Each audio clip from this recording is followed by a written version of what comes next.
So, with the NFL season ending on Sunday, it's time for Black Monday, which in the NFL means when a lot of coaches get fired for their performance. We'll start off with one that I am actually a little bit surprised about. Anthony Lynn, he's won four straight games with the Chargers. They're 7-9. They have Justin Herbert. They could, I think, have a bright future with him. He gets let go after two straight losing seasons. The season before, they went 12-4, beat the Ravens in the playoffs. I am a bit surprised that he got let go. I thought maybe he coached pretty well down the stretch. The team played very well, especially compared to how they were playing before. And furthermore, like he is a few late game things going his way away from 8-8, 9-7, and probably not making the playoffs this year just because the AFC was so stout, and even 10-6 didn't get you the seventh seed this year. But he was in it, and he could have potentially produced a winning season here. But maybe the fact that Justin Herbert played out of his mind set a record for rookie touchdown passes, and it kind of showed the ownership like we need to find someone who's like a very talented offensive mind. Not that Anthony Lynn isn't, he's a professional. He's a professional running back. He knows offensive well, but these days it's all about people who can really implement innovative offenses. And I think with the talent that San Diego has on offense, if they can get their own Sean McVay, their own Kyle Shanahan, watch out. I know it sucks because they're in the same division as the Chiefs, and I mean, how are you going to get past the Chiefs? But they could be fighting for a wild card for a long time now with that roster. So we'll see what happens there. A much less surprising firing. The Jets fired Adam Gase. I mean, 9 wins in 2 years, 7-9 last year, 2-14 this year. Those 2 wins this year were unfortunate because it knocked him out of the first overall pick. Granted, after watching the college football playoffs this past weekend, maybe Justin Fields could be a better quarterback than Trevor Lawrence. Maybe, we'll see. He certainly looked like it on Saturday. Trevor Lawrence had decent stats, but if you watch that game, he looked bad. Clemson entirely looked bad. So, getting back to Adam Gase, as a Dolphins fan, I know Adam Gase. If you're watching this and you're a Dolphins fan, you know what Adam Gase is about. The best way I can put it is like, he will win games he shouldn't win, and then in games he should win, you'll always feel like your team could blow it at any moment. I think most of his wins were by one score when he was in Miami, and it's just like that's not a sustainable way to play, and oftentimes his teams would get blown out and it would be over, by halftime. Very similar with this year with the Jets.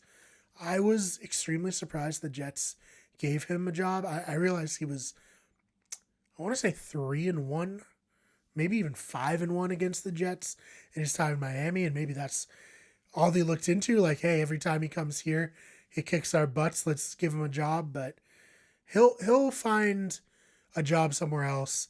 I've heard the Patriots. I've heard Alabama, someplace where he can rehab his image, and maybe one day he will get another shot at being a head coach, though everything he's shown so far, he really doesn't deserve another chance as a head coach.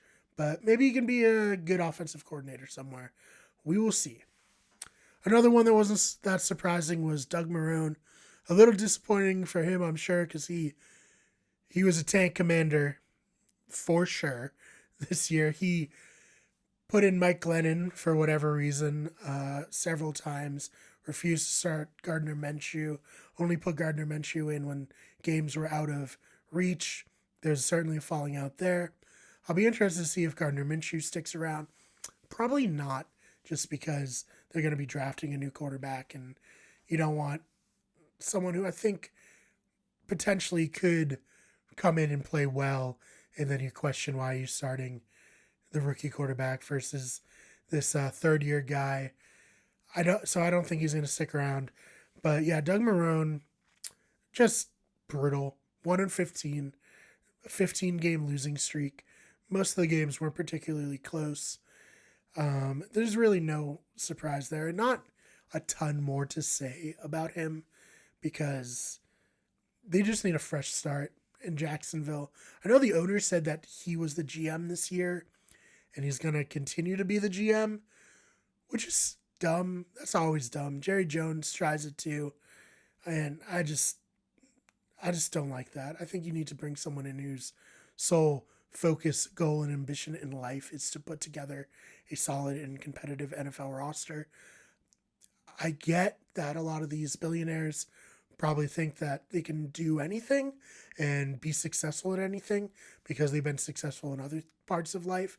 But I don't think you can. I think this is a pretty highly specialized field, and only people who have spent, the majority of their career studying it and trying to learn how to put together an NFL roster can be successful at it. But hey, maybe the Jaguars will win the Super Bowl. Maybe I'll be proven wrong, but I don't think so. Also, a little bit surprising was Jonwa Elway is stepping down as Broncos general manager. He had a up and down tenure. Of course, everyone knows that if not for him, Peyton Manning would have gone elsewhere. Peyton Manning going to the Broncos led to 2 Super Bowl appearances, one where they won, though of course carried by the defense that season. So from that stance, he did well. He knocked that out of the park. What he didn't do well was finding a replacement for Peyton Manning. It's a long-standing joke that John Elway would just draft tall quarterbacks. He loved tall quarterbacks. Brock Osweiler, Drew Lock, Trevor Siemian. Paxton Lynch. Do you remember Paxton Lynch? Maybe not, because I don't know if he even started a game, but he was a first-round pick. So that's especially embarrassing.